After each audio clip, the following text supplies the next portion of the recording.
Bem-vindos a mais um E aí, professor? Oi, Walter. Oi, Martin. Você está bem? Mais ou menos a mesma coisa que da última vez. Bem, isso é bom, eu acho. Bem, o clima melhorou, não é? Tava congelando, Martin. Foi o dia mais frio que tivemos. Em pleno verão, Martin. Sim. Na verdade, alguns recordes foram quebrados, mas não vamos nos deixar levar por isso. Com certeza foi um caso de resfriamento global. Bem, hoje continuaremos com aquelas importantes mensagens. Então, vamos, como sempre, começar com uma oração? Não dá para começar sem. Sem dúvida, Martin. Vamos orar então.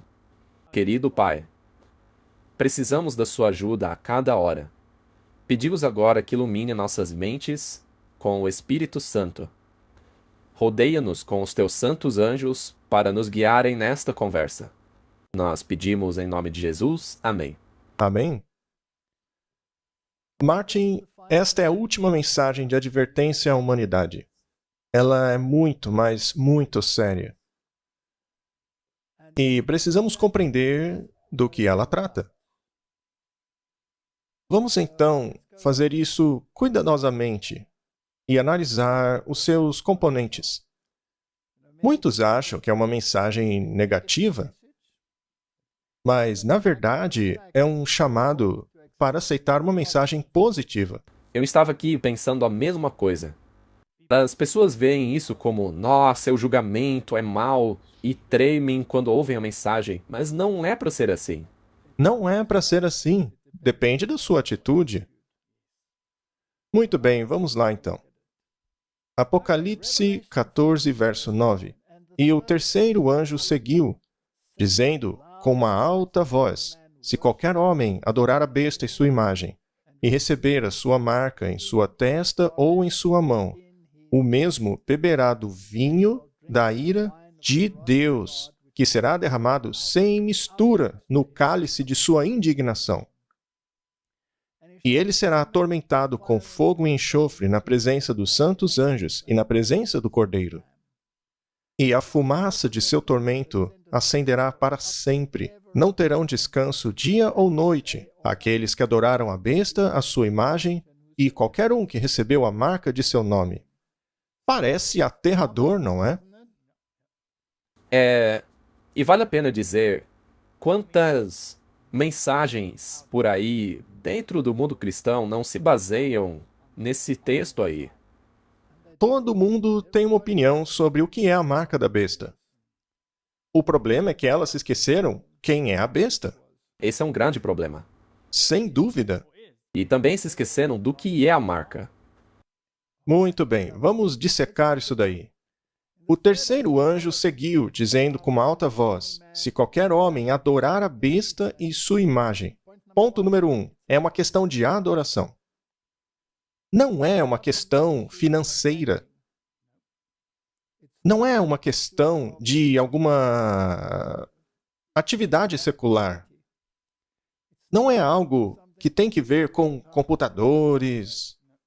Não tem que ver com código de barra. Não, é adoração. Como se adora? É importante saber isso. Continuando. E que recebem a marca dela em sua testa. Esta daqui é a tradução King James. As traduções modernas em inglês colocam a palavra sobre ali. Mas ao colocar essa palavra, aí pode ser qualquer coisa.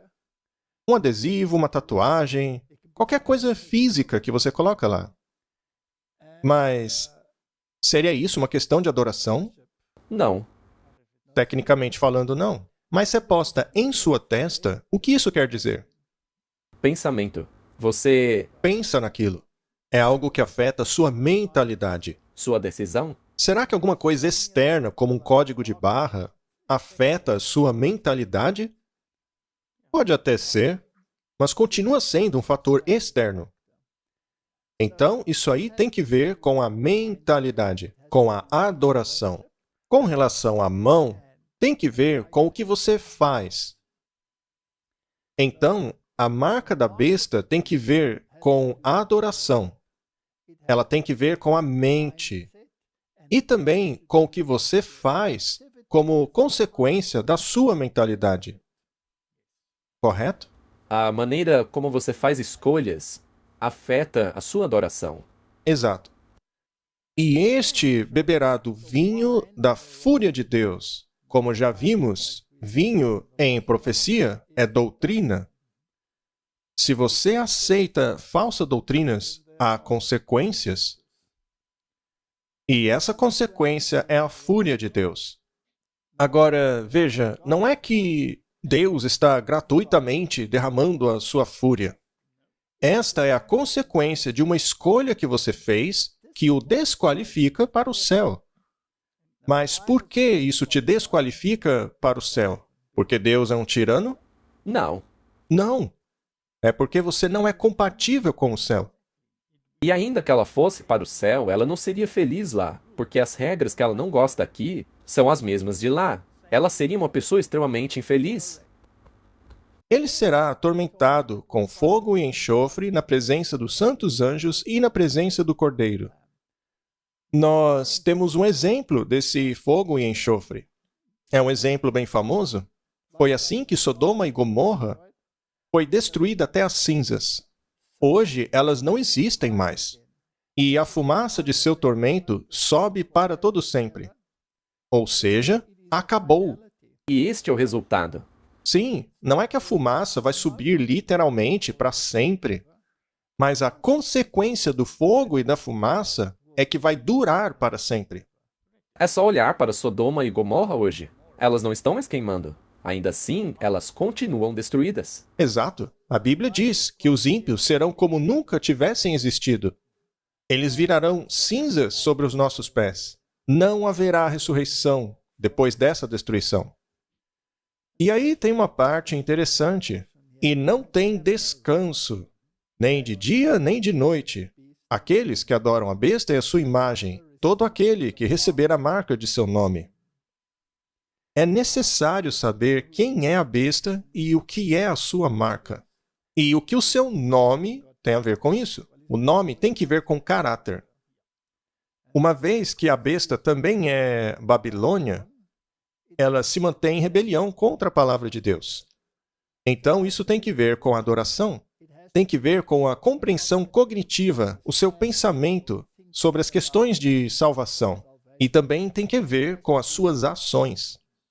Se você não aceita as coisas de Deus, infelizmente você está se desqualificando e optando por sua destruição. Você não entrará no descanso. A besta não tem descanso, muito menos a imagem dela. Ou seja, elas não têm aquilo que leva ao descanso. Sim, temos que descobrir o que é. O que é que eles não têm que levam ao descanso? E descansar do quê? Essa é uma questão muito importante. Vamos nos aprofundar um pouco mais para tentar entender isso aí. Apocalipse, capítulo 14, verso 12. Eis a paciência dos santos, aqueles que guardam os mandamentos de Deus e a fé de Jesus. Então, é uma questão de adoração. É como você pensa, como você age. Isso aí. Ok. E precisa ter algo que ver com os mandamentos de Deus. Uma vez que ele chama de santos aqueles que guardam os mandamentos de Deus, é parte da terceira mensagem angélica. E aqueles que têm a fé de Jesus. As traduções modernas dizem fé em Jesus. Neste caso, bastaria apenas crer em Jesus. Ora, mas Satanás não crê na existência de Jesus? Sim.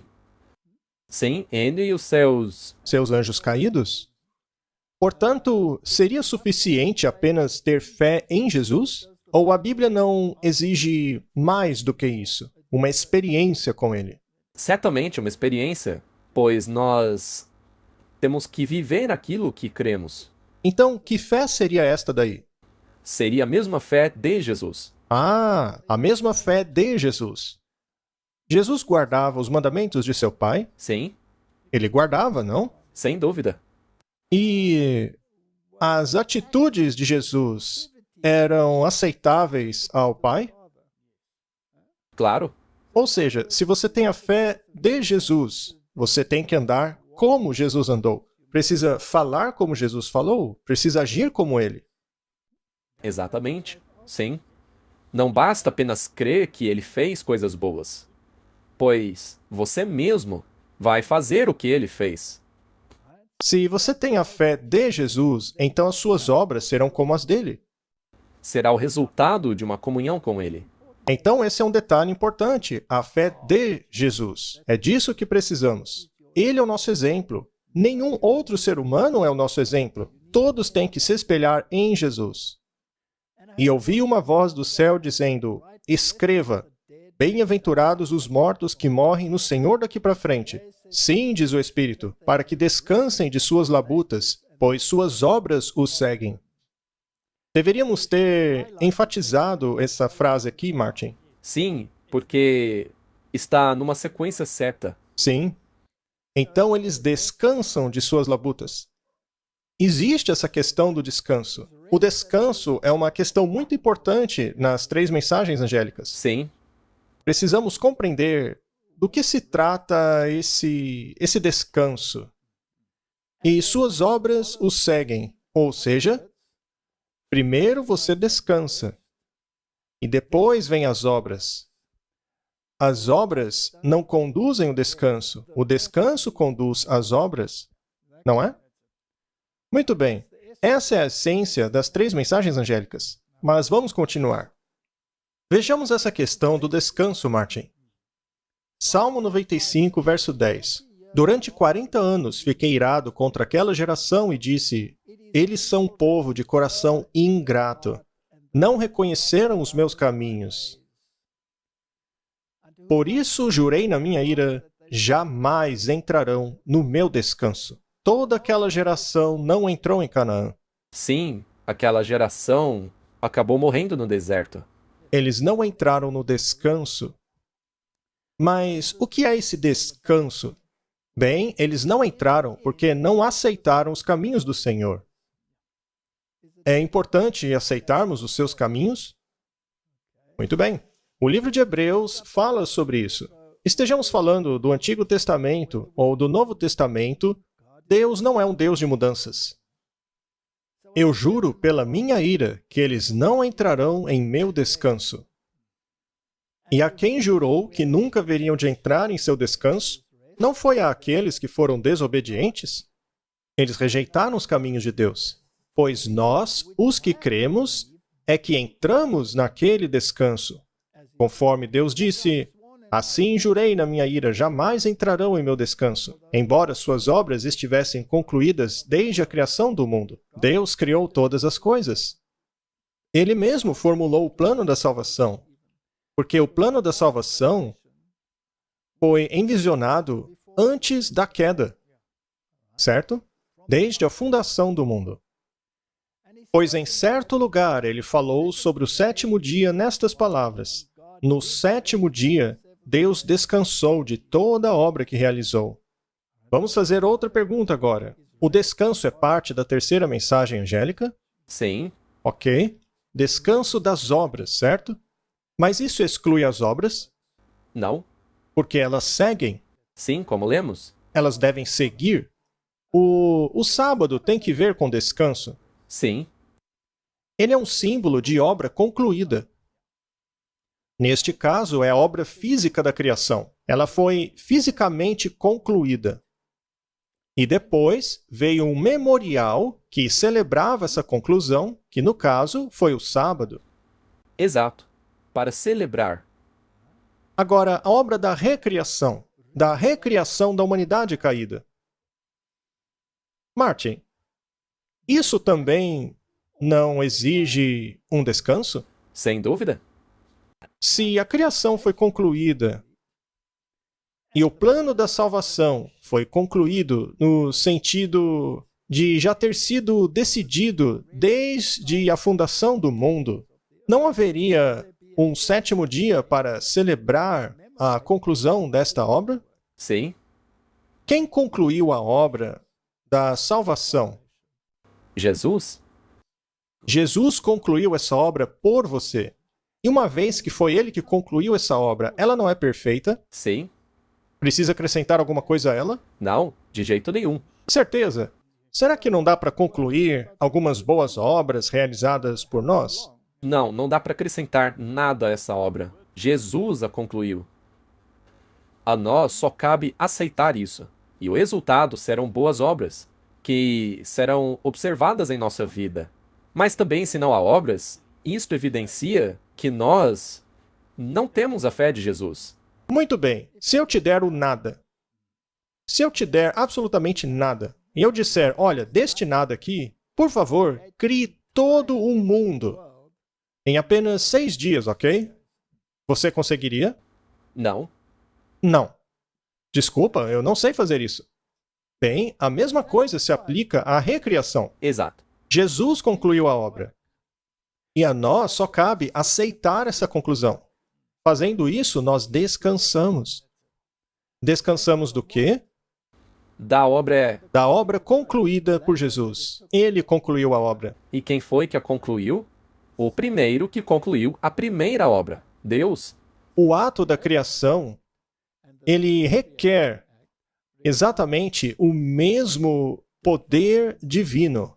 E não há nada que possa ser acrescentado a essa obra. Após a criação deste mundo, Martin, ele não podia agora ser desfrutado? Sim. Mas não havia algumas regras para o desfrutamento deste mundo? Sim. Bom, uma vez que eu fui recriado e agora posso descansar nesta obra concluída da recriação, não devo desfrutá-la? Sim. Não há certas regras que preciso obedecer para desfrutá-lo? Claro. Muito bem. Vamos analisar isso daí. Este elemento muda todo o jogo. De acordo com o espírito de profecia, o grande conflito, a terceira mensagem angélica é a mensagem mais ameaçadora direcionada a mortais. Este é o conteúdo desta mensagem. A terceira mensagem angélica é a mensagem mais ameaçadora jamais direcionada a mortais. Este, portanto, deve ser um pecado terrível que atrai a fúria de Deus sem mistura com misericórdia.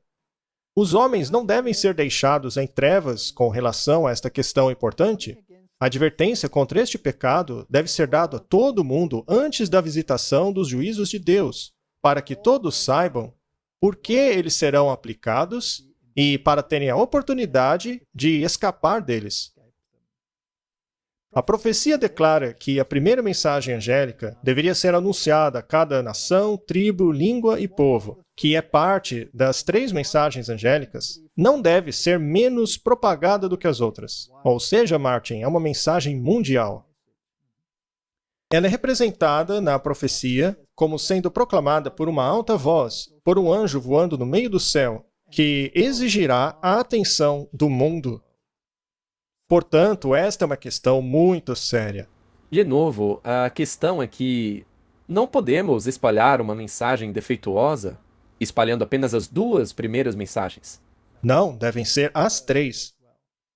Sabemos, por meio das Escrituras, que a segunda besta de Apocalipse 13 é aquela que força a marca da besta.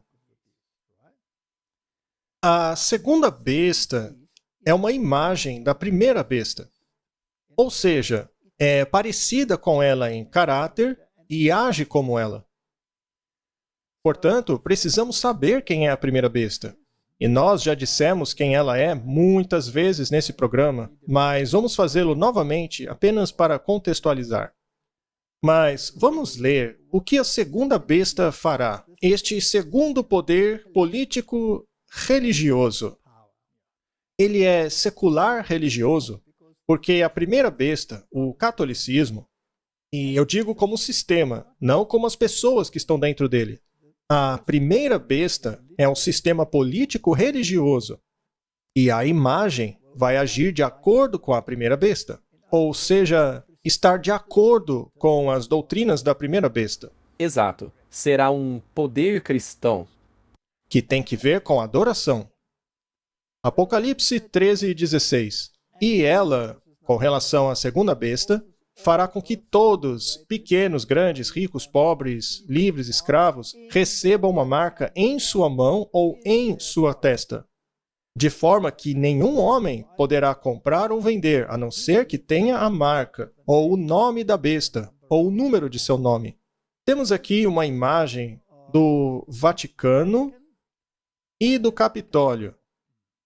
Podemos ver que a arquitetura do Capitólio é simplesmente uma imagem do Vaticano. Portanto, um sistema é o mesmo que o outro. É interessante que os dois lugares são templos, porque existem altares neles.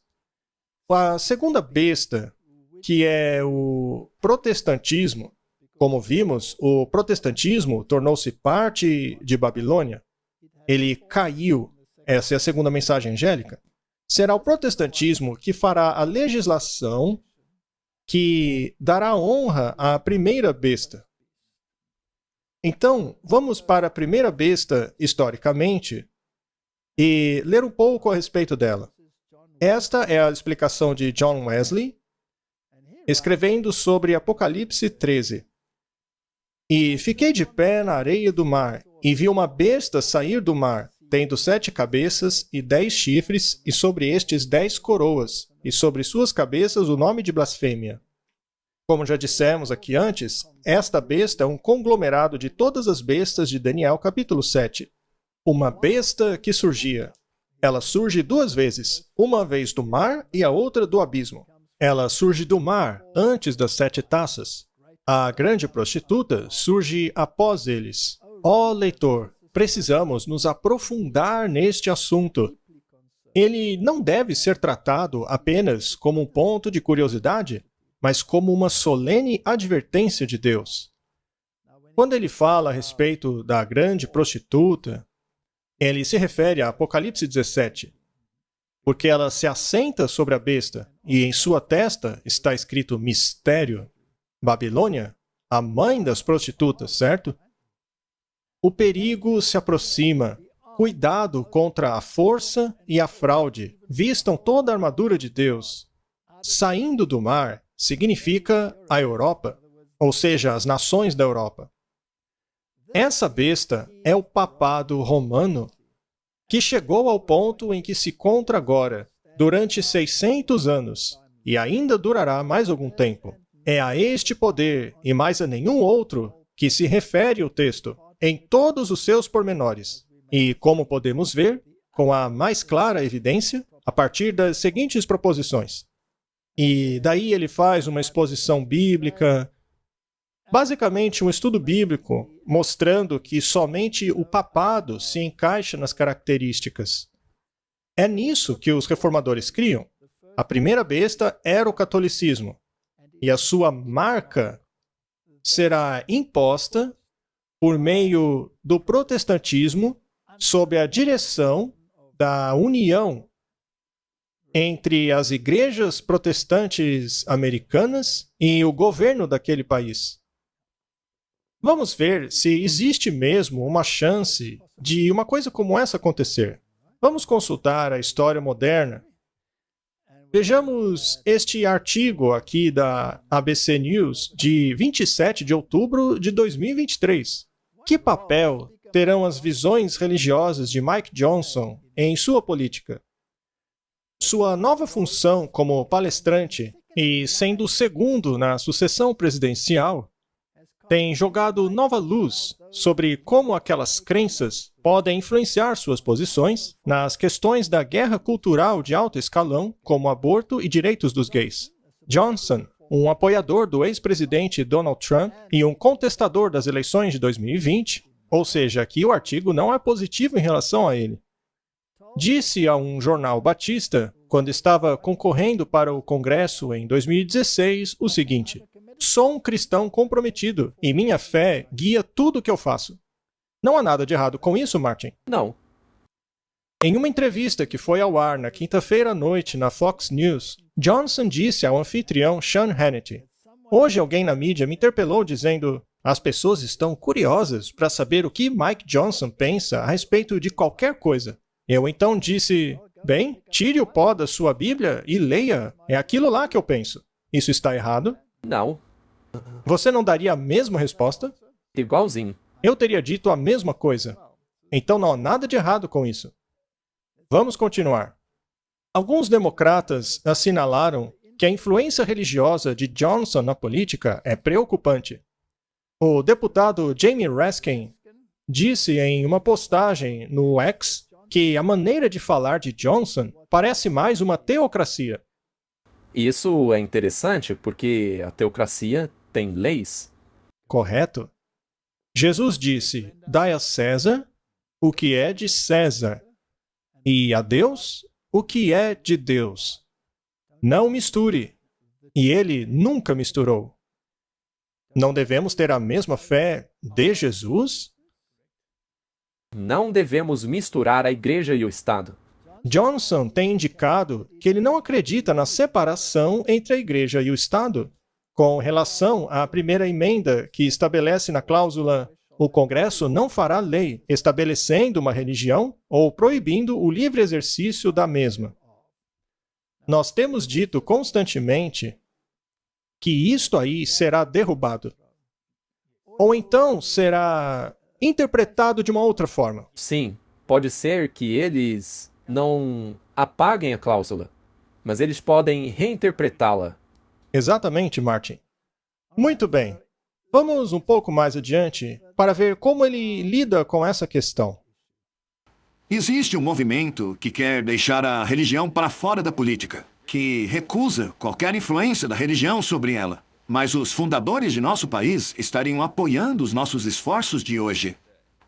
Este conceito de separação é um mal-entendido muito comum e importante. Nós devemos abordar essa questão. Eu acho que hoje é um ótimo dia para fazê-lo. Na verdade, é um dos meus tópicos favoritos. É um tema sobre o qual eu tenho debatido, escrito e ensinado em universidades nos últimos 25 anos, um quarto de século. Por 2 dessas décadas, eu passei em tribunais defendendo casos de liberdade religiosa. E naqueles anos eu aprendi que este é um dos assuntos mais mal compreendidos de nossa cultura.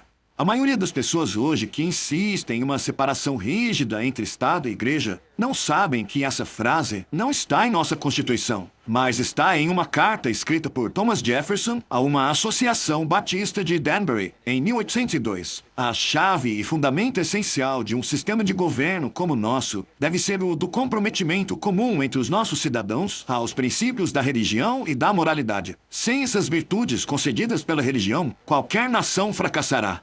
Chegou a hora de começarmos a guardar a nossa fé. Segundo ele, esta união é algo indispensável.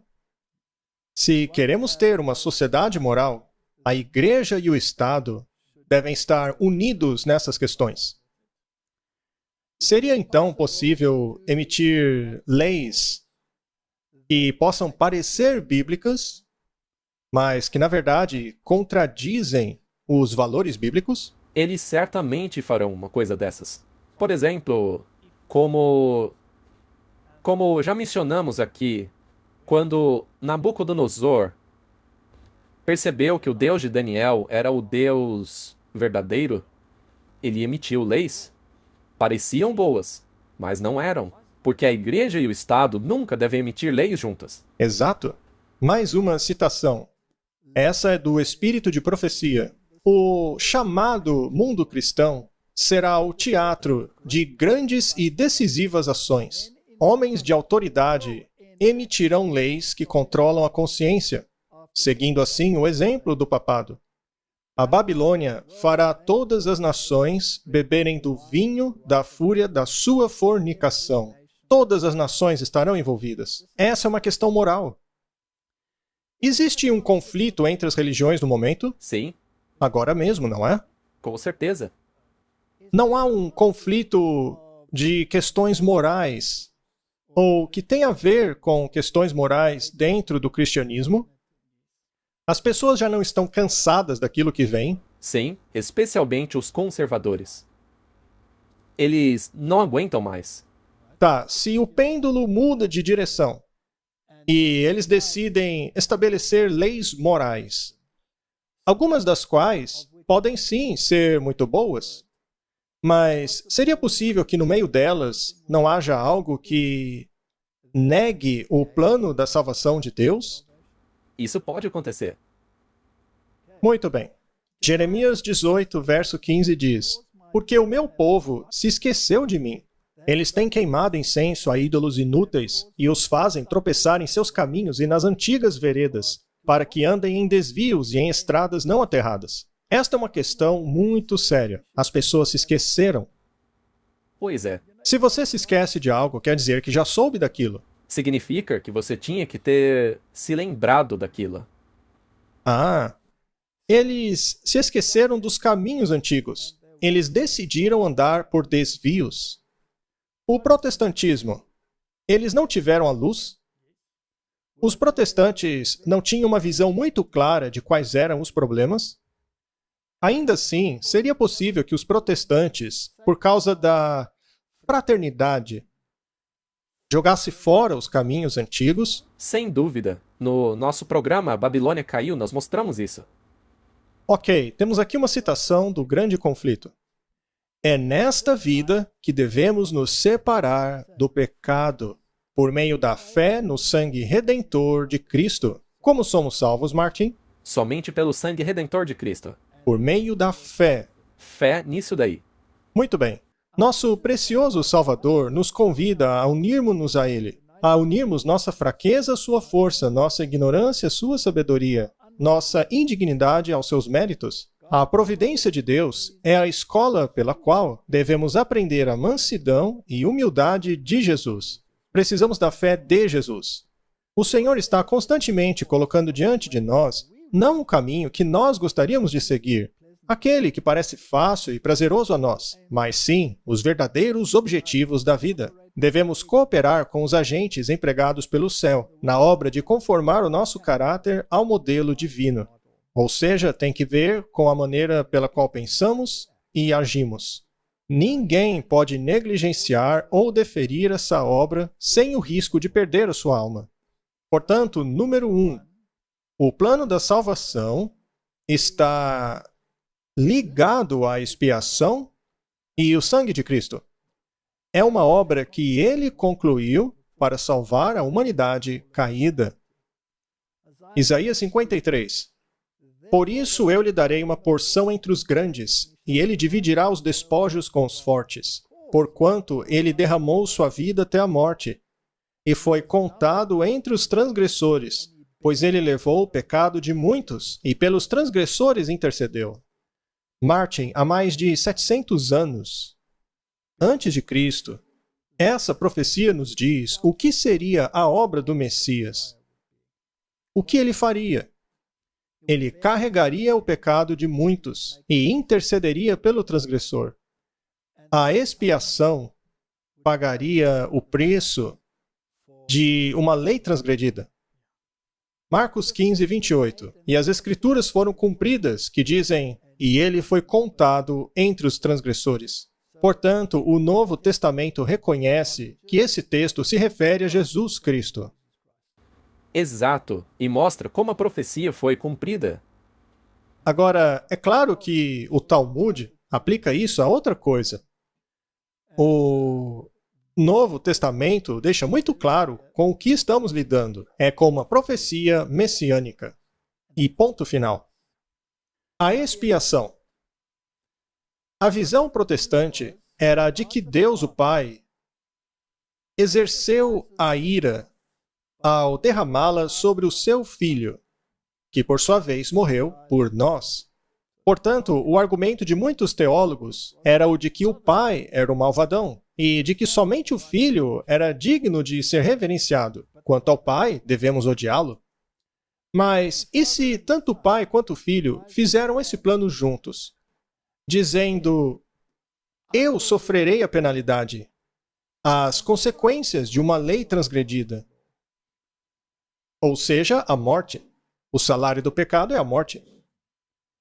E isso gera a ira, porque o pecado levou à morte do Filho de Deus.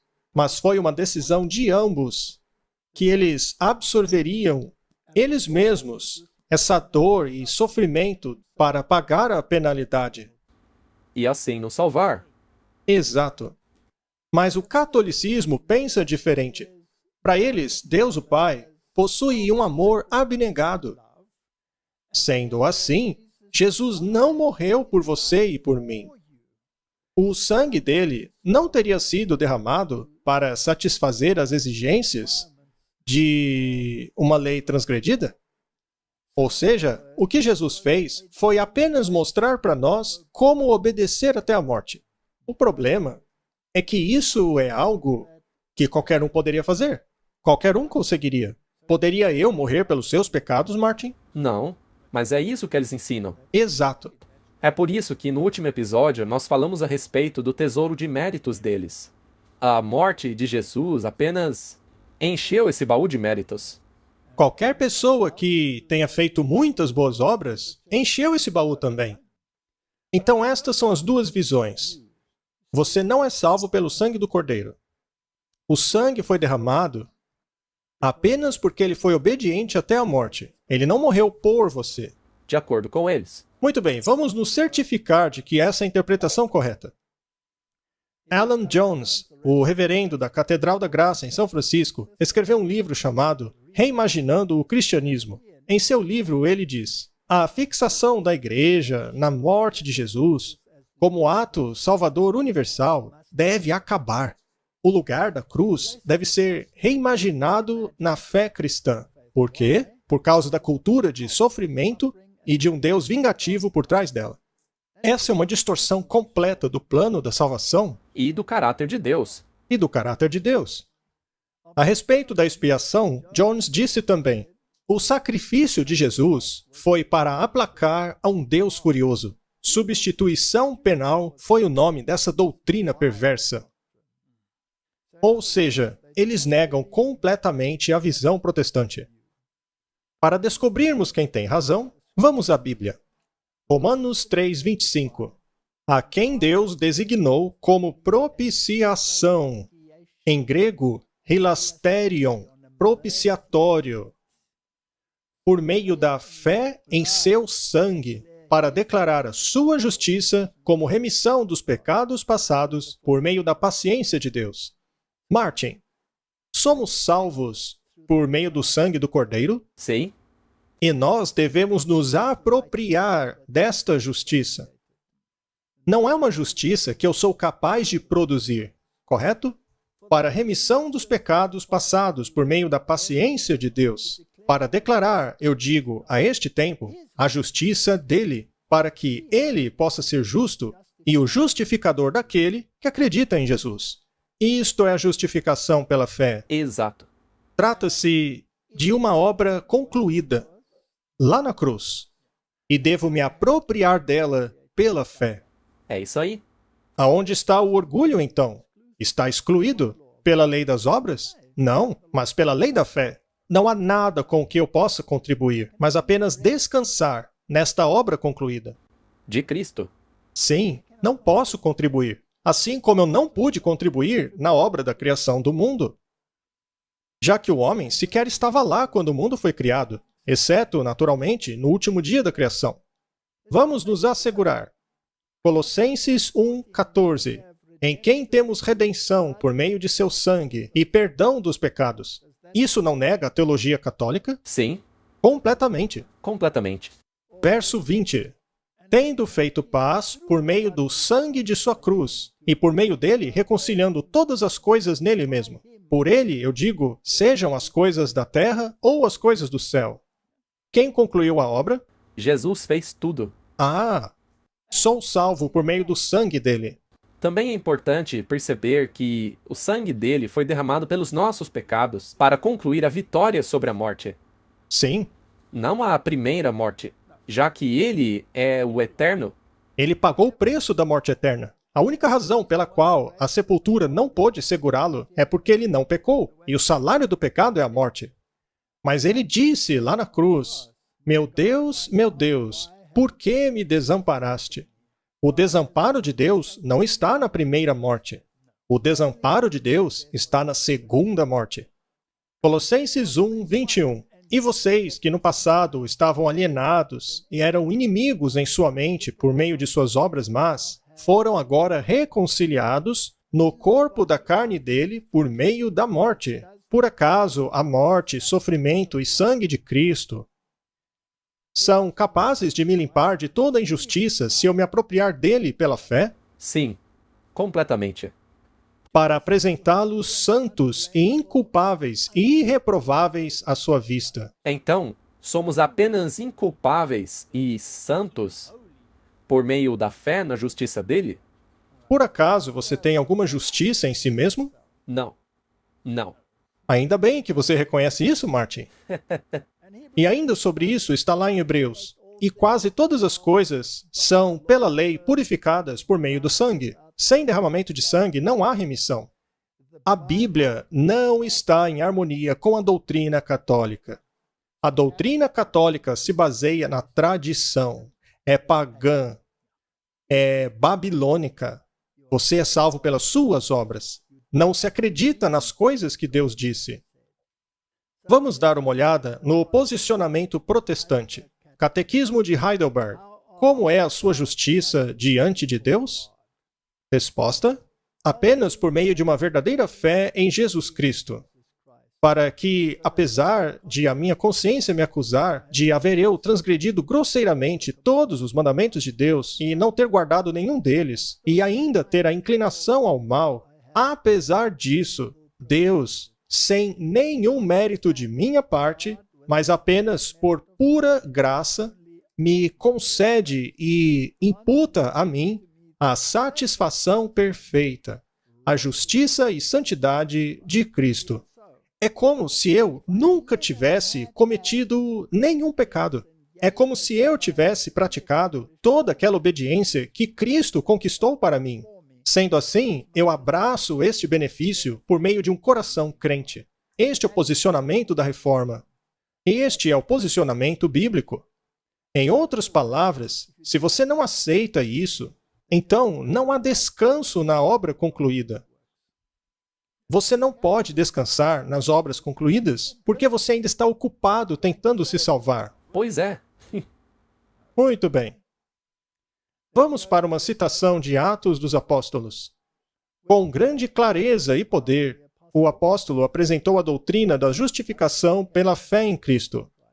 Ele esperava que outras igrejas também pudessem ser ajudadas pelas instruções enviadas aos cristãos de Roma, mas quão palidamente poderia ele ver o quão longe chegariam as suas palavras. Ao longo dos séculos, a grande verdade da justificação pela fé tem permanecido como um poderoso raio de luz para guiar os pecadores arrependidos ao caminho da vida. Foi essa luz que dissolveu as trevas que aprisionavam a mente de Lutero, revelando a ele o poder do sangue de Cristo para perdoar os pecados. A mesma luz tem guiado milhares de almas sobrecarregadas pelo pecado para a verdadeira fonte de perdão e paz. Todo cristão deveria agradecer a Deus por aquela carta escrita à Igreja de Roma. A carta para Roma é um espinho na carne de Roma. É a pura verdade. É muito interessante que tenha sido para Roma. Sim, eu não acho que é coincidência. Não mesmo. Mais uma citação do Espírito de Profecia. Lutero pesquisou as Escrituras com zelo e interesse incansáveis até finalmente encontrar o caminho para a vida. Ele aprendeu que não era o Papa, mas Cristo, a quem os homens devem olhar por perdão e justificação. Não há outro nome debaixo dos céus entre os homens pelo qual possamos ser salvos. Cristo é a única propiciação pelos pecados. Ele é o sacrifício completo e todo suficiente pelos pecados de todo o mundo, concedendo o perdão a todo aquele que nele crer, assim como Deus determinou. De si mesmo, Jesus declara: Eu sou a porta. Qualquer homem que entre por mim será salvo. Lutero vê que Cristo Jesus veio ao mundo não para salvar as pessoas em seus pecados, mas para salvá-las de seus pecados. O único caminho por meio do qual o pecador pode ser salvo é através do arrependimento para com Deus, por causa da transgressão da lei dele, e pela fé em nosso Senhor Jesus Cristo, tanto para perdão dos pecados, como para a graça, que nos leva a uma vida de obediência. Isto é chamado de santificação. Você não pode conquistá-lo sozinho. Você até pode crer em Cristo, mas ainda precisa do poder dele para ajudá-lo a viver uma vida de obediência. É uma obra que Cristo operou em favor da humanidade. Muito bem. O que é a marca da besta? em contraste com o selo de Deus, ou a marca de Deus. Por que existe um contraste? Esta palavra que lemos ali, a marca ou selo, é o mesmo conceito. Então, Deus tem um selo ou uma marca, e a besta, o catolicismo, também tem um selo ou uma marca. Êxodo 31:13. Fale aos filhos de Israel, dizendo: certamente os meus sábados guardareis, pois é um sinal entre mim e vocês ao longo das gerações, para que saibam que eu sou o Senhor que os santifica. De onde então vem a sua santificação? Do Senhor. Quem te declara justo? Ele. Muito bem. E ele te declara justo apenas por causa da justiça de Cristo. Muito bem. E o sábado não está associado a isso? Não dá para separar. É um sinal, não é? Martin, se você guarda o sábado, você está assim celebrando as obras concluídas da criação. Aham. De acordo com Deuteronômio, você também está celebrando a obra concluída da salvação. Sim. Os israelitas não foram retirados do Egito pela força de Deus? Ou será que saíram por sua própria força? Isso é muito interessante, porque Moisés achava que seria pela própria força dele, mas após 40 anos no deserto, ele mudou de ideia. Ah, muito bem. É possível separar o sábado do sinal da santificação e salvação? Não. Êxodo 31:14. Portanto, vocês deverão guardar o sábado, pois é santo para vocês. Qualquer um que o profanar será morto. Qualquer um que fizer qualquer obra nele, essa alma será cortada de seu povo. Portanto, o sábado representa o descanso, sendo também o oposto de obras. Exatamente. É curioso que sejamos acusados de ter uma religião baseada em obras, não é? Dizem que somos legalistas. Legalistas. Mas, Martin, se o sábado significa descanso, o que ele tem a ver com obras? Na verdade, se ele significasse obras, nós morreríamos. Sim, porque aí não estaríamos guardando o sábado de acordo com seu significado. Muito bem, então o sábado está ligado a isso, correto? E vai ficar ainda mais interessante. O manto da justiça. Ezequiel 16:14. Sua fama espalhou-se entre as nações por sua beleza. Deus está falando sobre o seu povo aqui. Por sua beleza, pois ela era perfeita, por causa do esplendor que eu coloquei sobre você, diz o Senhor Deus. Porém, você confiou em sua beleza e usou sua fama para se tornar uma prostituta. Você concedeu seus favores a todos os que passaram por perto e a sua beleza se tornou deles. Muito bem, como somos declarados perfeitos? Por meio de Deus. Por causa dele. Sim, por causa da obra dele. Por causa dele. Ele nos faz perfeitos. Somente ele. E como nós somos salvos, Martin?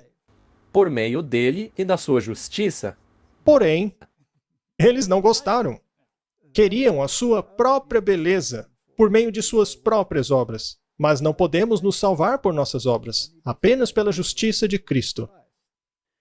Mateus continua essa história quando ele relata essa parábola de Jesus. E quando o rei veio para ver os convidados, ele viu um homem que não possuía a veste nupcial.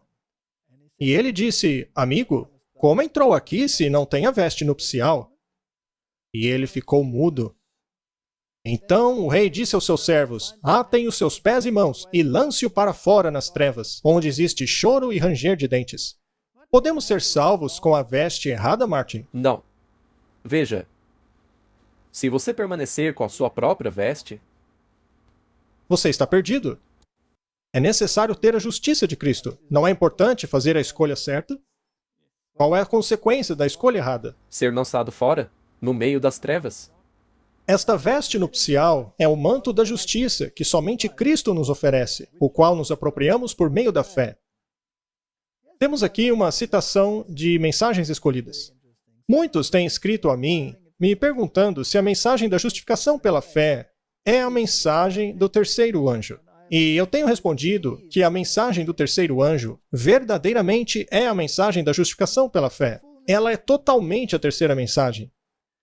Martin, Portanto, é uma mensagem negativa ou positiva? Aí que tá, é uma mensagem positiva. Mas se você se recusar a aceitá-la, as consequências são muito negativas. Neste caso, de fato, não é uma mensagem positiva. Muito bem. Mais uma citação. Esta mensagem deveria levar de maneira mais preeminente diante do mundo o Salvador crucificado, o sacrifício pelos pecados de todo o mundo. Com certeza, ela apresenta a justificação pela fé. Ela convida as pessoas a receberem a justiça de Cristo. Convida as pessoas a receberem a justiça de Cristo, que é manifestada em obediência a todos os mandamentos de Deus. Que profundidade, hein, Martin? Muita. Isso não está em harmonia com a Bíblia. Eles descansam, mas suas obras os seguem. Então, as obras são a consequência da aceitação da justiça de Cristo. Temos que ter fé em Jesus. Jesus não andava em harmonia com os mandamentos? Ele não guardava o sábado? Claro que guardava.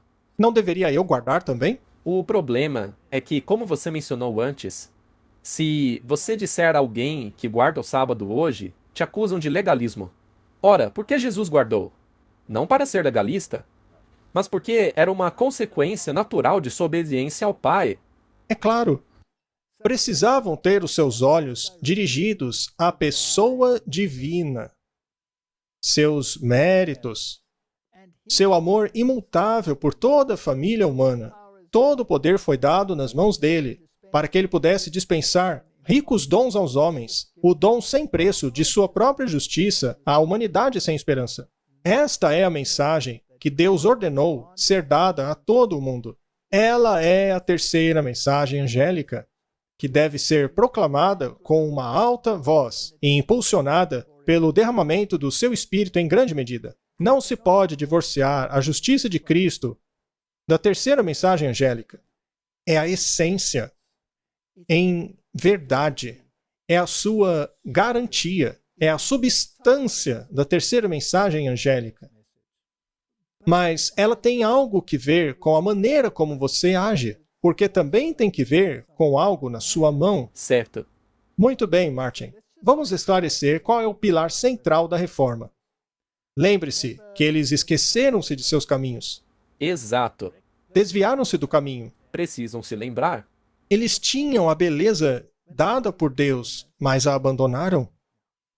De acordo com Martinho Lutero, conforme a sua doutrina da justificação pela fé, nada nela pode ser rendido ou submetido. Não se pode abrir mão de nada concernente a esta doutrina, pois é o coração do Evangelho. Se a questão da justificação pela fé for perdida, toda a doutrina cristã está perdida ao mesmo tempo. Esta doutrina, a da justificação, é a cabeça e pedra angular. Ela sozinha nutre, constrói, preserva e defende a Igreja de Deus. Sem ela, a Igreja de Deus não pode existir nem por uma hora. Se a questão da justificação cair, todo o resto também cai. A Babilônia Caiu. caiu? Caiu.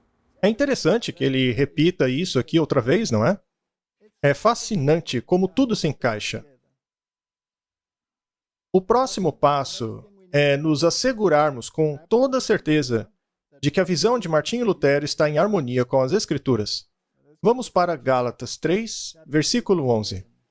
Que nenhum homem é justificado pela lei diante de Deus é evidente, pois o justo viverá pela fé. Isso não bate com a visão dele? É a mesma coisa? Romanos 3, verso 28. Portanto, concluímos que um homem é justificado pela fé sem as obras da lei. Isso também está em harmonia. Mas não nos esqueçamos do verso 31. Anulamos assim a lei por causa da fé? De jeito nenhum, nós confirmamos a lei. Esse é o X da questão, não é? A lei não tem culpa de nada, eu tenho. Exato. E Cristo morreu justamente porque a lei foi transgredida. Se a lei pudesse ser mudada, ele não precisaria ter morrido. Pois é. Na verdade, a cruz é a prova de que a lei permanece. Eu não sou justificado por guardar a lei, porque estamos mortos. Um homem morto não pode guardar a lei. Eu preciso ser justificado por Cristo. Eu preciso ter a justiça dele imputada em mim para que eu tenha vida? E a vida que agora eu vivo é a vida do Filho de Deus que vive em mim. E o resultado natural disso é a guarda da lei. Claro, a lei é confirmada. E as obras são resultado disso. Apocalipse 12, 17. E o dragão irou-se contra a mulher, e saiu para fazer guerra contra o remanescente de sua semente, aqueles que guardam os mandamentos de Deus e têm o testemunho de Jesus. Eles não guardam os mandamentos? Isso é legalismo? Não. É uma consequência natural. A guarda dos mandamentos é justamente a consequência da fé. Deus não quer que você entre em harmonia com a vontade dele? Então devemos guardar os mandamentos? Romanos 10, verso 3. E eles, estando ignorantes da justiça de Deus e tentando estabelecer a sua própria justiça, não se submeteram à justiça de Deus. Filipenses 3, versículo 9. E ser achado nele, não tendo a minha própria justiça, que é da lei, mas aquela que é por meio da fé em Cristo, a justiça que é de Deus pela fé. É muito claro, Martin. As Escrituras nos dizem que esse é o único caminho da salvação. Qualquer coisa fora disso é espúria. Temos aqui uma citação do Espírito de Profecia. Apenas aqueles que recebem o selo do Deus vivo poderão passar pelos portais da santa cidade. Esse é o nosso objetivo, correto? Mas há muitos que tomam sobre si mesmos responsabilidades com relação à obra de Deus que não são crentes de coração. Enquanto permanecerem assim, não receberão o selo do Deus vivo. Eles confiam na sua própria justiça, a qual o Senhor vê como tolice e presunção. Este é o coração do Evangelho. Não se pode abrir mão disso de maneira alguma. Isso é inegociável. Martin, não faz muito tempo, o mundo testemunhou a assinatura de um documento conjunto da Declaração sobre a Justificação. Dos protestantes junto aos católicos. Exato, os protestantes voltando em harmonia ao catolicismo. Mas no passado, os dois eram como luz e trevas. Isso nem faz sentido. Vejamos o que aconteceu. A maioria do mundo cristão sabe que algo dramático aconteceu em Augsburg, Alemanha, em 31 de outubro de 1517. Naquele dia, um desconhecido monge chamado Martinho Lutero pregou na porta da igreja do castelo de Wittenberg suas famosas 95 teses. A simples ideia das indulgências trazem para o centro do palco a palavra perdão. Na realidade, as indulgências são o resultado final de um labirinto teológico complexo, todo centrado em volta da palavra perdão. O perdão, por sua vez, está relacionado à questão da punição, inferno e céu. No geral, essas coisas estão relacionadas à missão de Jesus Cristo e ao Evangelho da Salvação. Aliás, esse texto é da Testemunha Cristã para o Catolicismo Romano. É uma organização protestante. Vamos continuar. O que muitos cristãos podem não saber é que em 31 de outubro de 1999, 482 anos depois que Lutero começou o seu protesto, outro evento dramático ocorreu no mesmo local, o mesmo lugar, Martin. Escolhendo o mesmo dia e local do desafio de Lutero, os representantes da Igreja Católica Romana e da Federação Mundial Luterana assinaram um acordo intitulado Declaração Conjunta sobre a Doutrina da Justificação. Aclamado por alguns entusiastas como o fim da divisão entre os católicos e protestantes, esse documento recebeu muita atenção da imprensa do mundo todo. Vamos ao coração dessa declaração sobre justificação. Ela diz o seguinte: juntos confessamos, é somente pela graça, pela fé na obra salvífica de Cristo, e não por causa de nenhum mérito de nossa parte, que somos aceitos por Deus e recebemos o Santo Espírito, que renova os nossos corações enquanto nos equipa e nos chama para boas obras. Alguns pontos aqui merecem atenção. Apenas pela graça não é a mesma coisa que apenas pela fé. Mais uma nota: não por causa de algum mérito de nossa parte, não exclui o mérito produzido pelo Espírito de Deus. Nota: recebendo o Espírito Santo não é definido. Roma acredita que o Espírito Santo desce nas águas do batismo infantil, sendo impresso em confirmação. Já os cristãos não acreditam. Vamos analisar isso daí, Martin. Pela graça apenas, pela fé nas obras salvíficas de Cristo, não é a mesma coisa que pela fé apenas no seu sangue expiatório. É muito diferente. Isso tem que ver com o tal tesouro de méritos. Sim. Veja, eu posso ser gracioso e te oferecer a minha graça, mas eu não posso fazer expiação por você, apenas te oferecer a minha graça. Portanto, essa declaração não passa de blá blá blá. Ao invés de apenas pela graça, deveria estar escrito apenas pela fé no sangue salvífico de Cristo. Mas está escrito na obra salvífica de Cristo. Ora, isso é doutrina católica. E continua dizendo, não é por causa de nosso mérito que somos aceitos por Deus e recebemos o Espírito Santo, que renova nossos corações enquanto nos equipa e nos chama para boas obras. Ora, isso não é justificação, é santificação. Portanto, para começo de conversa, isso não é uma declaração sobre justificação. É apenas uma reescrita para, aparentemente, agradar os protestantes. Mas, no fundo, é pura doutrina católica. Ao assinar esse documento, os protestantes não estão apenas fazendo uma concessão, mas estão se vendendo completamente. O que disse Tony Palmer, com o aparente consentimento total do Papa Francisco? Ele disse, nós, ou seja, os protestantes que assinaram a declaração conjunta, não estamos mais protestando a doutrina da salvação da Igreja Católica. Nós agora pregamos o mesmo evangelho. A palavra está ali, gente. Ora, mas a palavra é graça e não fé.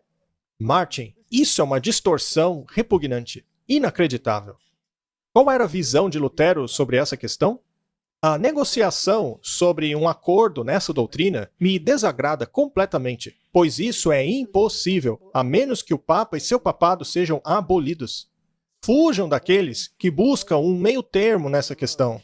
Pensem em mim depois que eu estiver morto e esses homens do meio termo aparecerem, pois nada de bom virá deles. É impossível uma concessão. Esta declaração não é uma concessão? 100%.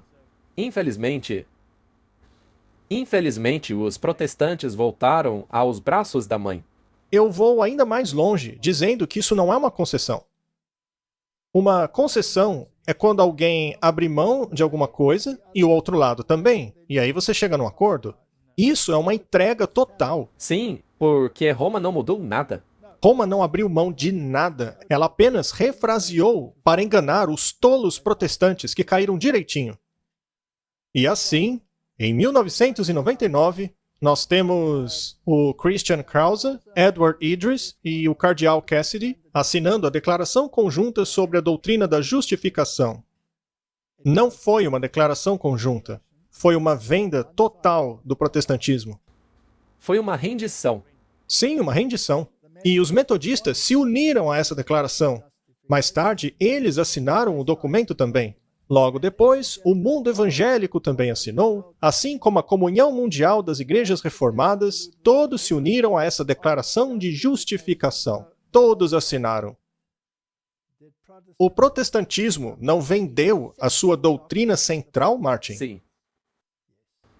Se eles compreendessem o verdadeiro significado de expiação e sua relação com a lei de Deus, não teriam caído nessa armadilha. Correto. Mas uma vez que abriram mão da lei, dizendo que ela hoje é irrelevante, tornaram-se alvo fácil dessa armadilha. Ao lermos o livro Caminho a Cristo, um dos livros mais maravilhosos que existem no mundo, leremos o seguinte: todo coração deve se submeter a Deus. Do contrário, a mudança nunca ocorrerá em nós, por meio da qual somos restaurados à sua semelhança. Nossa natureza é separada da de Deus. As Santas Escrituras descrevem nossa condição nas seguintes palavras: mortos em transgressões e pecados. Toda cabeça está doente, todo coração está fraco, não há saúde alguma. Somos prisioneiros da armadilha de Satanás, capturados por ele em sua vontade, mencionando Efésios, Isaías e Timóteo. Deus deseja nos curar e nos libertar, mas uma vez que isso requer toda uma transformação, a renovação de toda a nossa natureza, precisamos nos submeter completamente a ele. A luta contra o eu é a maior batalha jamais lutada. A submissão do eu, a rendição de tudo à vontade de Deus, requer uma luta. Mas a alma precisa se submeter a Deus antes de poder ser renovada em santidade. Eu não posso contribuir, apenas submeter-me.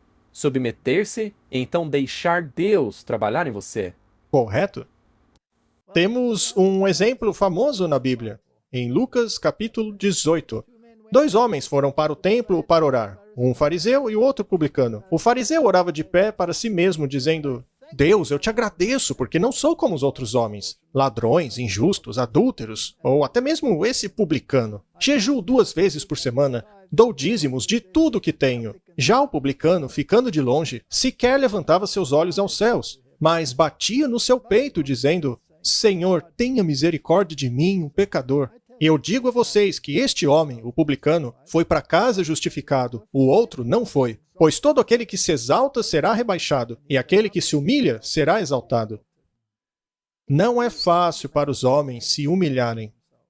É algo muito difícil. A nossa tendência natural é não nos humilharmos. Só somos salvos pela justiça de Cristo. O que ensina a doutrina católica? E lembre-se, isso aqui é infalível, hein? São declarações ex-cátedras, feitas a partir do trono do Papa. É imutável, não pode ser revertido. Se qualquer um disser que a justiça recebida não é preservada e também não aumentada diante das boas obras de Deus, mas que essas obras são meramente frutos e sinais da justificação obtida e não a causa de seu aumento, que ele seja anátema. Isso contraria a Bíblia. É uma oposição direta. É o contrário da doutrina protestante. É uma negação da Bíblia. O problema é que não importa o que aconteça, você não pode assinar uma declaração conjunta de acordo. Justamente com Roma. Não, porque Roma nunca muda sua doutrina. Temos aqui mais uma declaração feita no Vaticano II. Pois é pela liturgia, por meio da qual, especialmente no sacrifício divino da Eucaristia, tudo isso aí já é blasfêmia, Martin. Porque não existe sacrifício divino na Eucaristia, pois por apenas um sacrifício ele foi para sempre aperfeiçoado. E a liturgia é a rotina que acontece ali no serviço religioso. A obra da nossa redenção é concluída. Veja que o sangue de Cristo não está aí, Martin, em nenhum lugar. É especialmente por meio da liturgia que os fiéis são capacitados a expressarem em suas vidas e manifestar a outros o mistério de Cristo e a natureza real da verdadeira igreja. Martin, isso nega completamente a expiação. É importante a gente mostrar essas coisas porque estamos sempre ocupados com a terceira mensagem angélica, e isso daí nos ajuda a identificar a besta e o que ela ensina. O que a besta ensina, sim? Porque, se você segui-la, você está adorando a besta. E porque, se você segui-la, você estará perdido. E receberá a marca dela. Sim. Temos mais uma citação magnífica aqui dos Sinais dos Tempos. Todos que decidiram servirem a Deus procurarão saber e fazer a vontade dele, custe o que custar.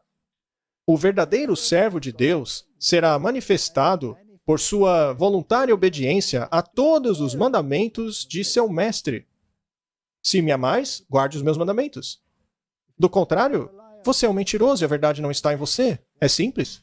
Eles não murmurarão, procurando encontrar alguma falha na lei, mas declararão, por palavra e ação, este é o amor de Deus, que guardem os mandamentos dele, e os mandamentos dele não são pesados.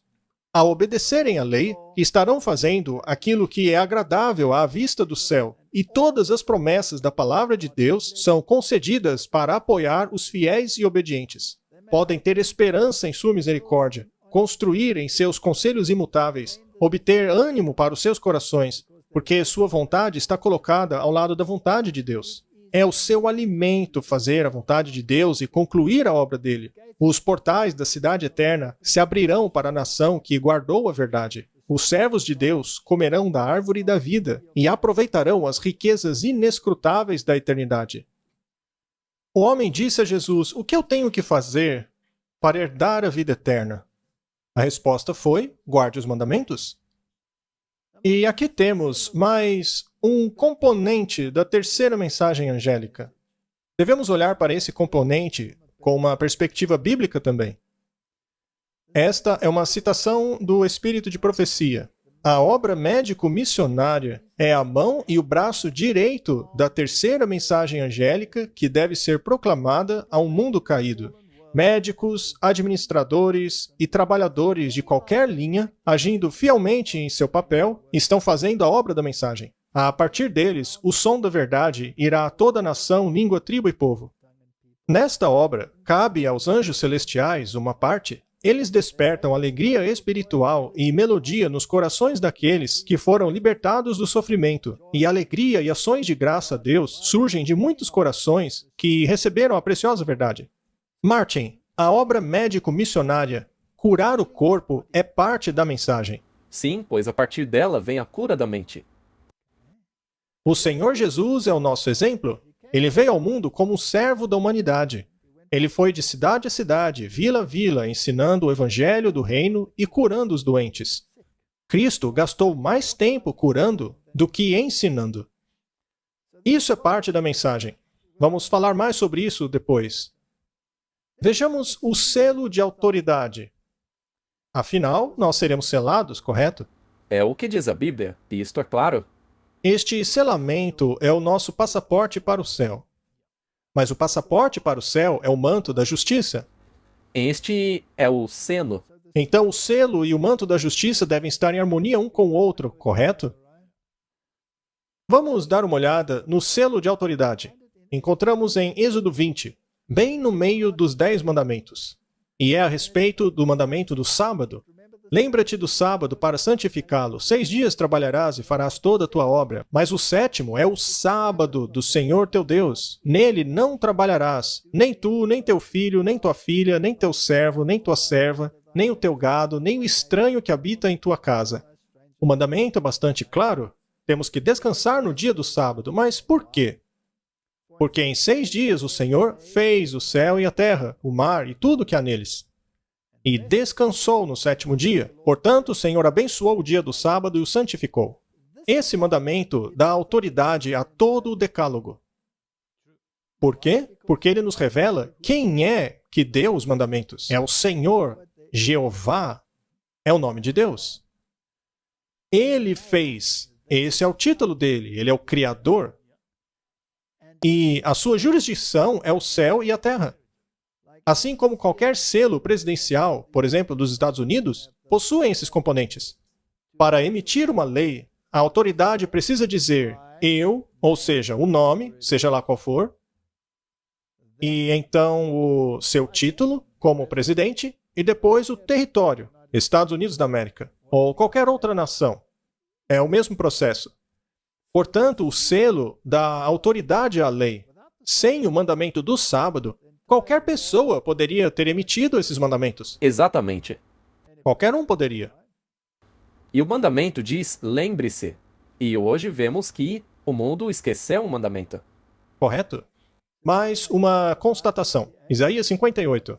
Se desviares o teu pé do sábado, de fazer o teu prazer no meu santo dia, se chamares ao sábado prazeroso, o santo dia do Senhor, honrado, e a ele honrar, não seguindo seus próprios caminhos, nem procurando seu próprio prazer, ou falando suas próprias palavras, então achareis prazer no Senhor, e farei com que cavalgues nas alturas da terra, e se alimente da herança de Jacó, o seu pai, pois a boca do Senhor assim o disse.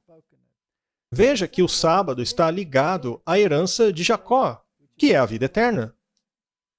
Também os filhos dos estrangeiros que se unirem ao Senhor para servi-lo, e amarem o nome do Senhor para serem seus servos, e que guardem o sábado, não o profanando. Isso é só para os judeus, Martin? Não, é para o mundo todo. E se apegar à minha aliança, até mesmo eles trarei ao meu santo monte, e os alegrarei na minha casa de oração. O sábado é para todas as nações, não é só para os judeus. É para a raça humana. Correto. E devemos chamá-lo de prazeroso. Porque estamos descansando. Descansando em uma obra concluída. O plano da salvação. O profeta Isaías aponta para a ordenança que foi esquecida. Repararás as fundações de muitas gerações. Vocês serão chamados de os reparadores de brechas. Esta profecia também se aplica ao nosso tempo. A brecha foi feita na lei de Deus quando o sábado foi mudado pelo poder romano. Mas chegou a hora de restaurar esta instituição divina. A brecha deve ser reparada. A fundação de muitas gerações precisa ser levantada. A lei de Deus foi danificada. Sim, Na parte que tem que ver com o descanso, que tem que ver com a maneira pela qual somos salvos. Justificação ou não. é isso mesmo. E esse dano é justamente a razão pela qual os protestantes assinaram aquele documento. Já que a lei foi danificada, não quiseram guardá-la toda e acabaram assinando aquele documento. Eles se venderam. Deuteronômio 6:6. E essas palavras que vos ordeno hoje devem estar em seu coração. Aqui ele está falando da lei de Deus.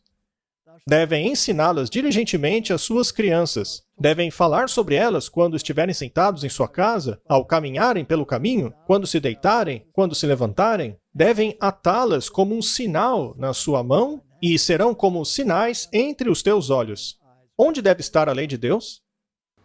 Na região onde você toma decisões. E você deve agir conforme ela. Se ela estiver aqui, suas ações vão naturalmente corresponder. Veja o que diz aqui. Devem atá-las como sinal às suas mãos e serão como sinais entre os teus olhos. Não existe ou. Não tem esse negócio de aceitar a lei apenas na sua cabeça. Pois é, precisamos agir como pensamos. Tem que ser os dois. Temos que acreditar e fazer de acordo. Mais um texto. Êxodo 13, verso 9. E será como um sinal na sua mão e como um memorial entre os seus olhos, para que a lei do Senhor esteja em tua boca, já que com forte mão o Senhor o tirou para fora do Egito.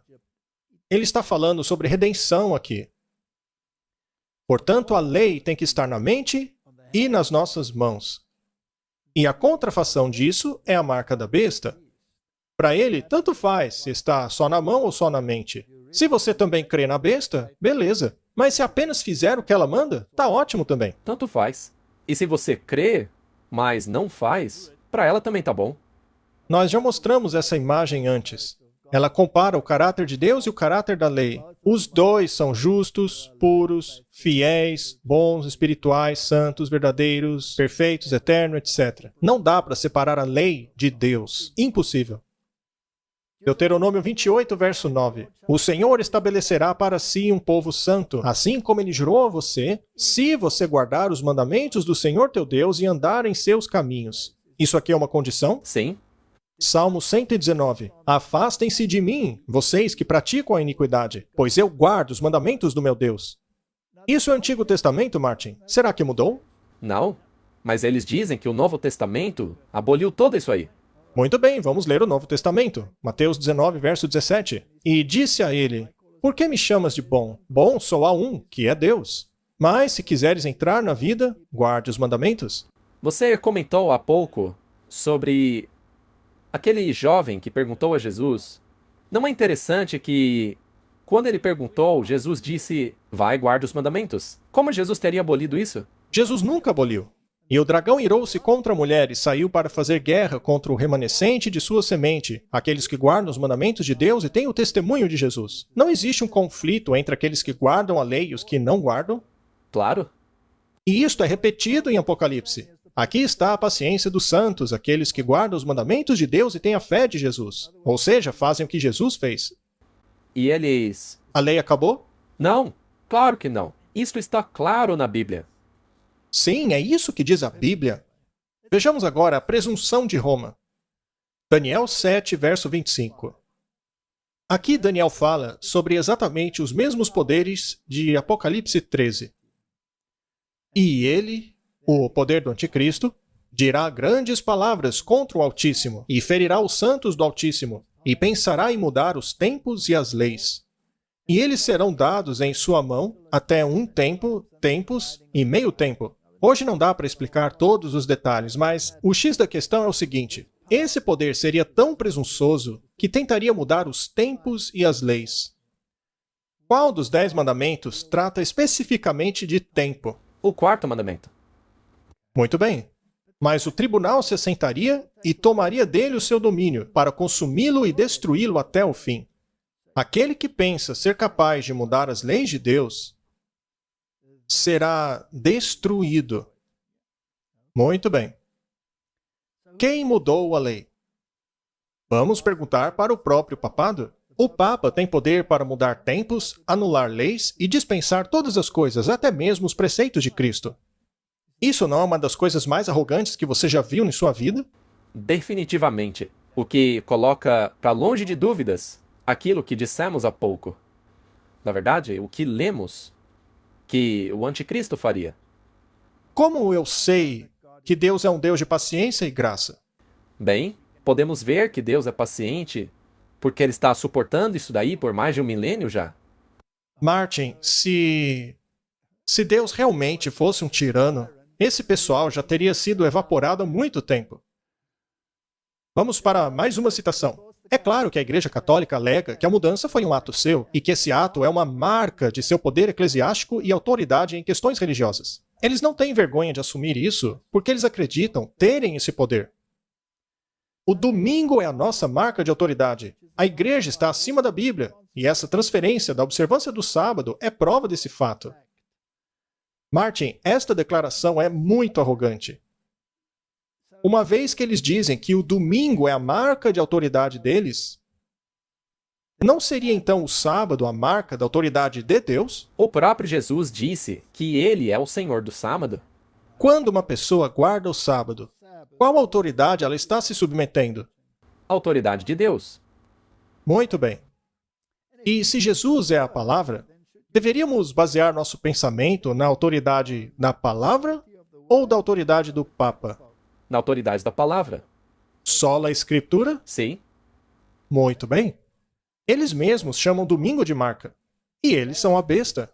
Não seria então essa a marca da besta? É só ligar os pontos. Não é difícil de entender. É uma questão de adoração. É bem simples. E eles dizem que podem até mesmo mudar os preceitos de Jesus. Isso é blasfêmia. Muito bem, mais uma citação, dessa vez do Catecismo Católico. A voz do Papa é a voz da razão. Ele está acima da lei, podendo transformar o errado em certo, ao corrigir e mudar as leis. Ele até mesmo afirma que pode mudar o que Jesus disse. Qual é o dia do sábado? O sábado é o dia do sábado. Por que guardamos o domingo ao invés do sábado? Nós observamos o domingo ao invés do sábado porque a Igreja Católica transferiu a solenidade do sábado para o domingo. Eles não podem negar, está no próprio catequismo. Não. Ninguém pode negar. Ninguém pode negar que Roma fez a mudança. Muito bem, agora vamos à questão do descanso. Não o Criador do universo em Gênesis 2, 1 a 3, mas é a Igreja Católica que pode reclamar para si a honra de ter concedido ao homem uma pausa de seu trabalho a cada 7 dias. Isso já revela por que eles fizeram a mudança. Aham, porque eles querem ser aqueles que te dão descanso das suas obras. Mas eles não querem aceitar a justiça de Cristo. Eles a rejeitaram. A razão e o senso comum exigem a aceitação de uma ou outra dessas alternativas, ou o protestantismo e a guarda do Santo Sábado, ou o catolicismo e a guarda do Santo Domingo. Qualquer concessão é impossível. Agora vemos por que eles assinaram uma declaração conjunta. Porque não foram eles que abriram mão. A concessão veio dos protestantes, pois esses já abriram mão do verdadeiro sábado. E uma vez que você compromete uma das leis de Deus, as outras seguem o mesmo exemplo. Muito bem. Então, quando os batistas do 7º dia guardam o sábado, é porque eles não abrem a mão do 4º mandamento de Deus. Quando os adventistas do 7º dia guardam o sábado, eles também não estão abrindo mão dos mandamentos. E aqui, a Igreja Católica diz que qualquer concessão é impossível. Ou você guarda o sábado, seguindo a Bíblia, ou você guarda o domingo, obedecendo à Igreja Católica. Então, o dia não é a questão. Não. É a autoridade por trás do dia. Sim. Qual autoridade você está escolhendo? A quem você está adorando? E como você demonstra essa adoração? A Aliança pelo Dia do Senhor, que é uma organização protestante, diz claramente que o domingo é a marca da unidade cristã. É por isso... É a marca da besta. Sim, e esse é um ponto de contenda, o dia do Senhor. Mas na Bíblia você vê facilmente que é o sábado, que é o dia do Senhor. A Bíblia diz isso. Jesus é o Senhor do sábado. Não se pode fazer do domingo o dia do Senhor. Isaías diz claramente que o sábado é o dia do Senhor. Os registros católicos dizem que o domingo foi fundado não nas Escrituras, mas na tradição e é distintamente uma instituição católica. O Novo Testamento não faz menção explícita que os apóstolos mudaram o dia de adoração, mas nós sabemos isso pela tradição. Este é o Catequismo Novo Revisado de Baltimore. Jesus disse: "Vocês me adoram em vão, porque ensinam como doutrinas mandamentos de homens. Vocês colocam de lado os mandamentos de Deus e se apegam à tradição de homens, como a lavagem de copos e vasilhas, assim como muitas outras coisas parecidas que vocês fazem." Poderíamos acrescentar aqui, guardar um dia diferente? Por causa da tradição. Por causa da tradição. Assim você me adora em vão. Não é uma questão de adoração? Muito bem. Mais uma citação. O primeiro mandamento da Igreja, a observância do domingo e de seus dias santos. Veja, eles dizem que este é o mandamento mais importante deles. No primeiro mandamento da Igreja, a solene observância dos santos dias é obrigatória a todos nós. Existem 7 festivais do Nosso Senhor, 5 de Nossa Senhora e 3 dos santos. Na instrução da Igreja Católica está assim: teria a Igreja Católica poder para fazer qualquer alteração nos mandamentos de Deus?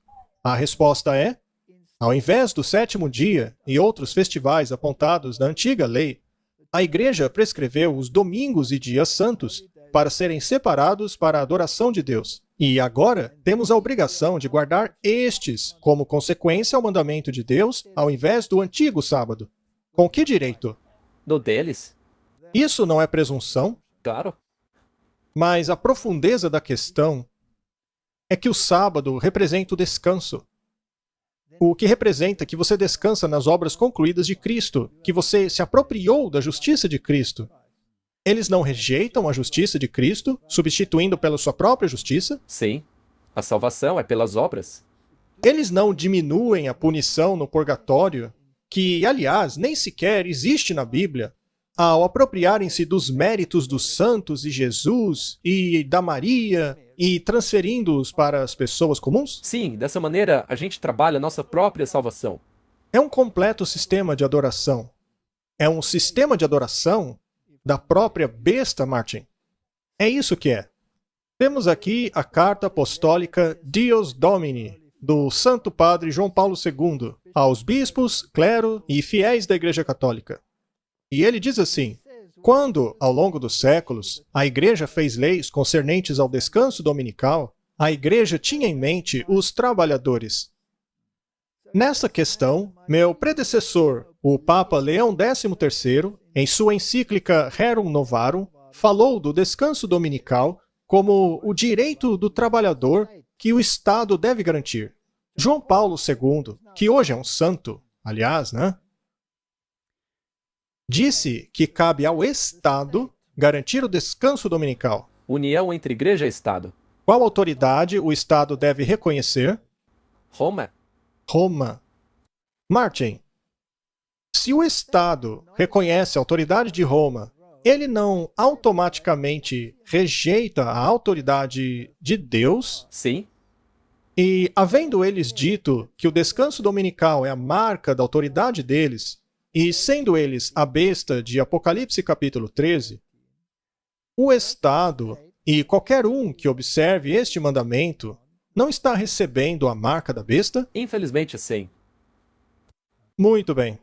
Será que o Papa atual está pressionando por um decreto dominical?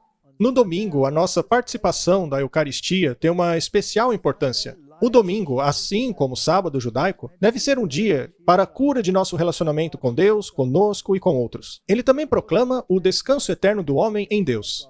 Ah, é? Eu achava que era o 7º dia que fazia isso.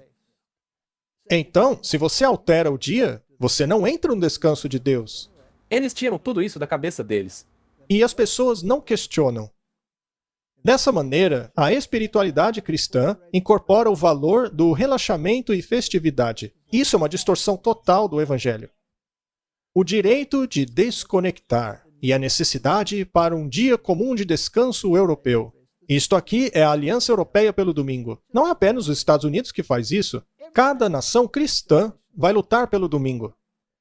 E os outros simplesmente vão receber, porque será um feriado bancário, um dia de descanso comum, todo mundo vai seguir. E é claro, a mudança climática terá um papel importante. A Mãe Terra precisa descansar. Todo mundo precisa descansar, porém, no dia da besta. E isso é para o bem comum, Martin. O bem comum deve tornar-se global. As nações-estado não são mais capazes de buscarem sozinhas o bem comum para suas populações. O bem comum tornou-se global e as nações precisam associar-se para o seu próprio benefício. Será que alguém vai escapar? Não, se você for contra, você vai ter uma grande encrenca. Grande encrenca. Vamos tentar resumir então. A marca da besta é o domingo, segundo ela mesma. Não porque a gente está dizendo. A marca da besta é um plano da salvação que nega a expiação. Ela nega o manto da justiça de Cristo. Portanto, é um manto que você mesmo costurou. Dá para entrar no céu com essa roupa aí? Não. Será que é importante não termos a marca da besta? É a última grande advertência para nós. E isso está relacionado a uma coisa simples, um dia. Se eu decidir guardar um dia que é contrário ao dia estabelecido pelo papado, eu não apenas estou me apropriando do dia, mas de todo o pacote que vai dentro dele. Ou seja, o descanso na obra da salvação completada por Cristo na cruz. Sou salvo pelo sangue do Cordeiro. E qualquer boa ação é o resultado do que ele está fazendo em mim. Isso é santificação. Vamos concluir examinando a tipologia da libertação. A grande libertação que ocorreu em tipo. Como isso afeta o antitipo? E depois, Moisés e Arão foram ao faraó, dizendo: Assim diz o Senhor de Israel, deixe meu povo ir, para que façam uma festa para mim no deserto. E o faraó disse: Quem é o Senhor para que obedeça sua voz e deixe Israel ir? Eu não conheço o Senhor e nem vou deixar Israel ir. Aqui temos dois poderes. Um que reconhece o Senhor e o outro que não o reconhece. E que rejeita os caminhos dele. E que quer colocar os seus próprios preceitos? Muito bem. E o rei do Egito disse a eles: Por que vocês, Moisés e Arão, deixaram o povo parar de trabalhar? Pois voltem às suas cargas. E o faraó disse: Eis que o povo da terra é muito grande, e você, Moisés, faz com que eles descansem, Shabat, de suas cargas. Êxodo 5, 4, 5. Aqui, Faraó está reclamando é que Moisés estava fazendo o povo guardar o sábado. Você não vai guardar o sábado. Vou aumentar o seu trabalho. Vocês vão fazer tijolos e vão ter que colher a própria palha para ter certeza de que vão trabalhar no sábado. Isso é uma lei anti-sábado.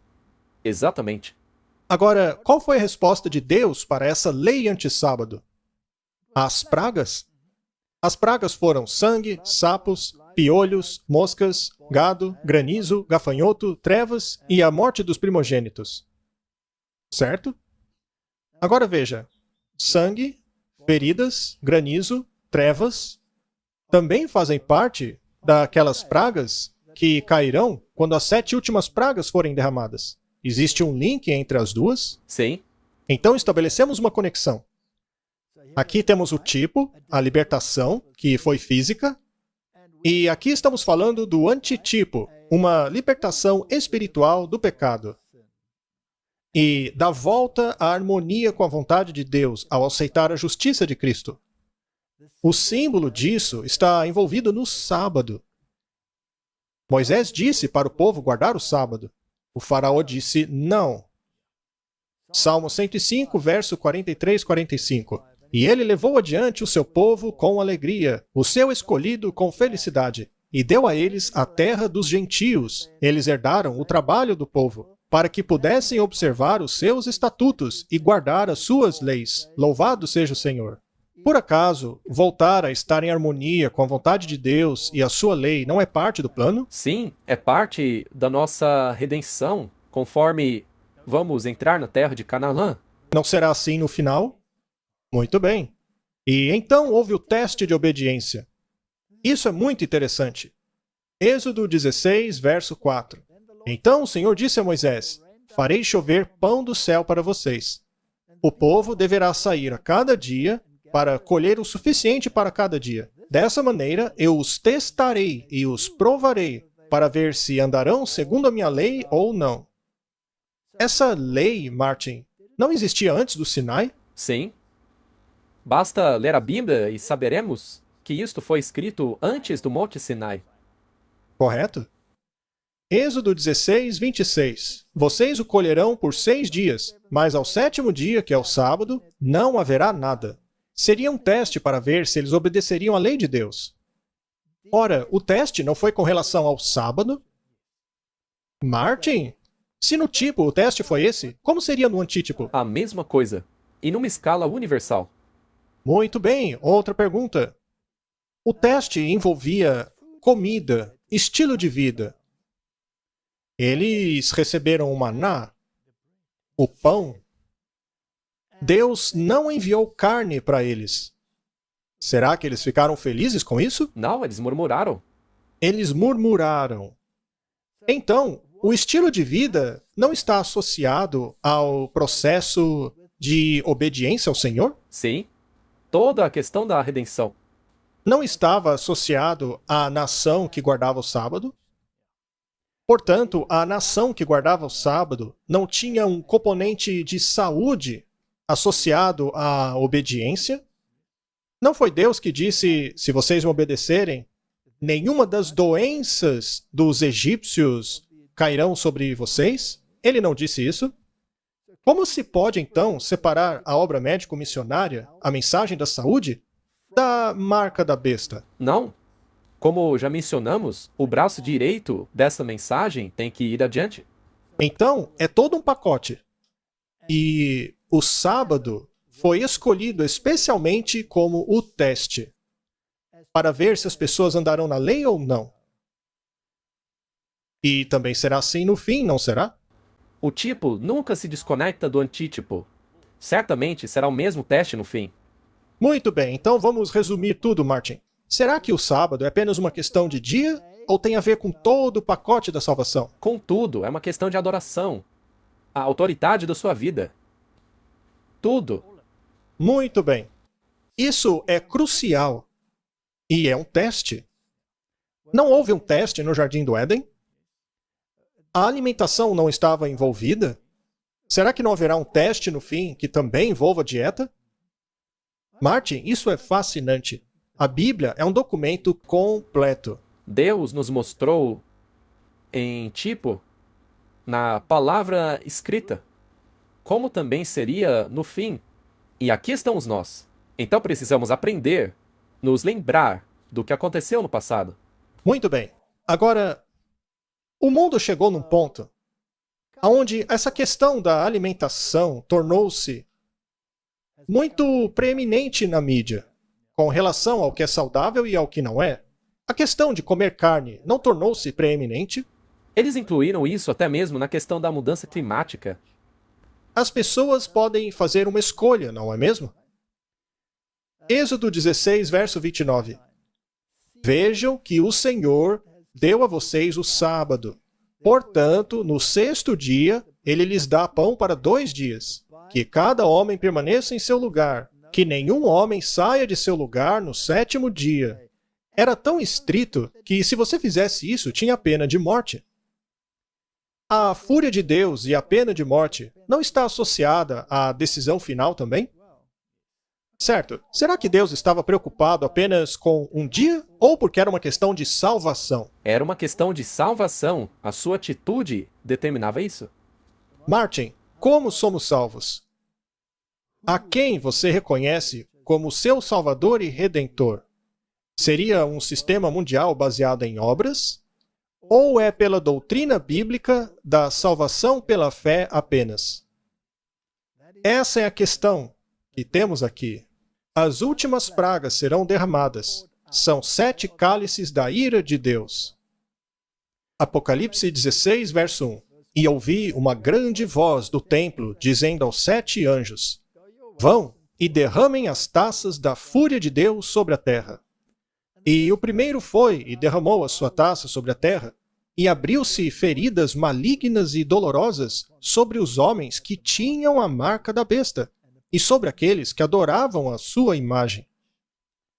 Ou seja, se você escolher obedecer o poder da besta, contrariando a vontade de Deus, entrando em harmonia com a vontade da besta, o catolicismo, você estará escolhendo adorar a besta. E quem adora a besta, adora o dragão. Salmo 2, verso 12 diz: Beije o filho, para que este não se ire e você pereça quando a sua fúria for despertada. Bem-aventurados aqueles que colocam nele a sua confiança. Martin, toda a questão da marca da besta é uma escolha entre o caminho de Deus e o caminho do homem.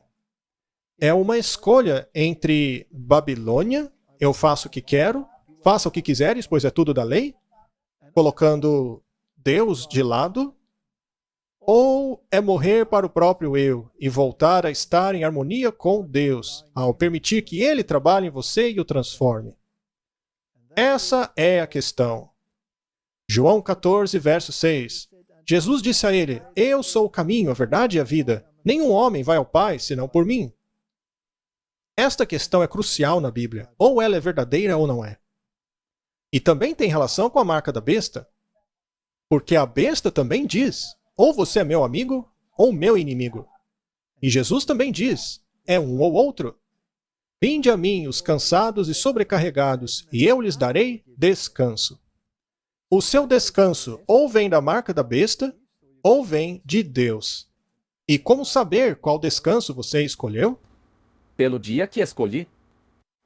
É um sinal. É um sinal. É um sinal que mostra qual autoridade você escolheu. Muito bem. Assim, comparecemos com ousadia diante do trono da graça, para obtermos misericórdia e encontrarmos graça no tempo de necessidade. A única maneira de sermos salvos é por meio de Cristo e seus caminhos. Que o Senhor possa ajudar a esclarecer isso às pessoas. Não se trata de apenas um dia. A questão é que o dia é o sinal que mostra qual autoridade você aceitou ou rejeitou. Envolve todo o plano da salvação.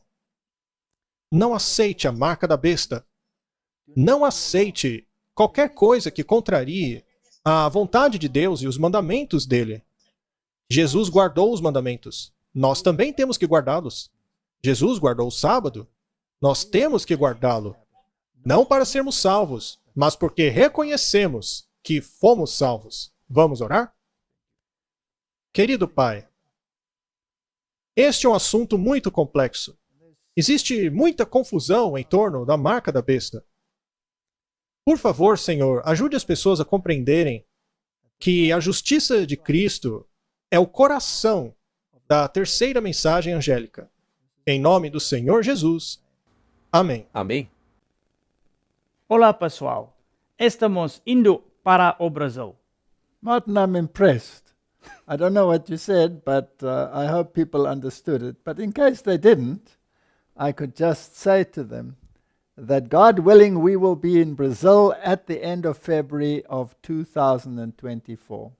So please subscribe to the website, campaltercierollano.com. I don't know whether I pronounced that correctly either, But I'm sure people will understand. but I think they will understand. Thank you and see you hopefully soon.